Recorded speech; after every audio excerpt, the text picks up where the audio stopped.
Alan Watts, a famous philosopher from Britain, అతను Buddhist, Taoist and Hindu ఫిలాసఫీల మీద చాలా గొప్పగా మాట్లాడాడు. అతన్ని అందరూ ఫిలాసాఫికల్ ఎంటర్టైనర్గా పిలిచారు. సో అతను చెప్పిన చాలా విషయాలు చాలా బాగుంటాయి, వెరీ ప్రొఫౌండ్.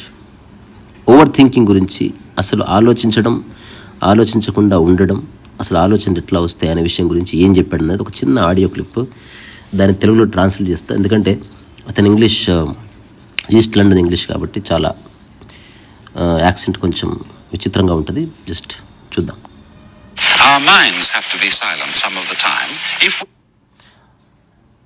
కొంతసేపైనా మన మైండ్స్ సైలెన్స్గా ఉండాలి.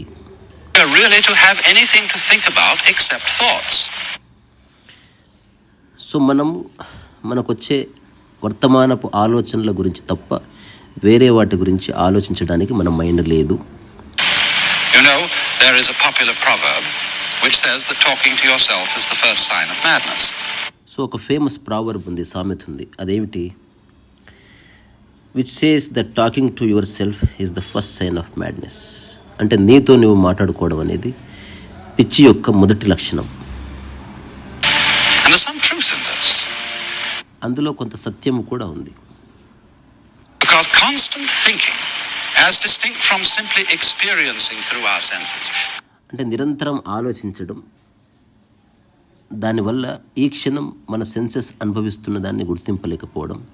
Constant thinking about our experiences, coding our experiences into words. అంటే నిరంతరం ఆలోచించడం దేని గురించి? మన గత అనుభవాల గురించి, మన గతంలో చేసిన తప్పులు ఒప్పులు వాటి గురించి విశ్లేషణ చేయడం, వాటికి ఎగ్జాంపుల్స్ కనుక్కోవడం, వాటిని చెప్పి సింపతి పొందుకోవడం.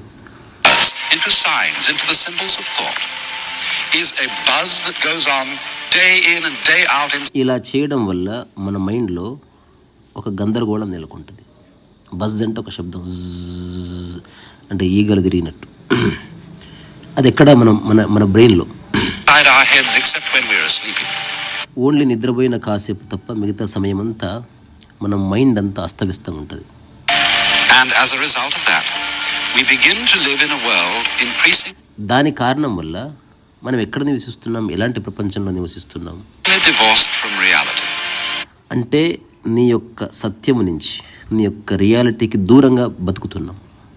And that is why in those oriental cultures in India and China and అందుకే ఇండియాలోను, తర్వాత ఓరియంటల్ కల్చర్స్ అంటే జపాన్ అండ్ చైనా, ఆ దేశాల్లోనూ, Japan, it has always been considered important for so ఒక విషయాన్ని చాలా ముఖ్యంగా భావించారు. ఏమిటది?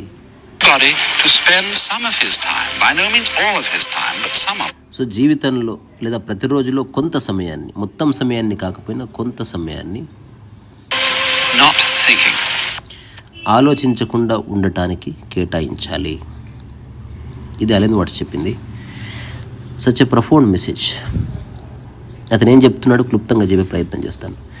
మన మైండ్లో నిరంతరం ఆలోచనలు వస్తూ ఉంటాయి, కానీ వర్తమానంలో వచ్చే ఆలోచన అటెండ్ చేయకుండా మనం పనిని ఆపి గతంలో జరిగిన విషయాల్ని, గతానుభవాలని నెమరు వేసుకుంటూ, వాటిని అనలైజ్ చేసుకుంటూ, డీకోడింగ్ చేస్తూ, వాటి వేరే వాళ్ళకి ఎక్స్ప్లెయిన్ చేస్తూ మనం సమయాన్ని వృధా చేయడం వల్ల మన మైండ్లో ఎప్పుడూ గందరగోళ పరిస్థితి ఏర్పడుతుంది. అందుకే మన భారతీయులు కానీ, ఓరియంట్ కల్చర్స్ అంటే తూర్పు దేశాలు అనుకుంటాను, అంటే జపాన్ అండ్ చైనా, ఆ దేశాల్లో ఒక విషయాన్ని పాటిస్తారు. అదేమిటి? రోజంతా కాకపోయినా రోజులో కొంతసేపైనా ఆలోచించకుండా ఉండటం చాలా తప్పనిసరి అని. వీలైతే ఇది కూడా మీరు కన్సిడర్ చేయండి. Think accordingly when it is required. Stop unnecessary thinking, stop overthinking, and stop being restless. Research always.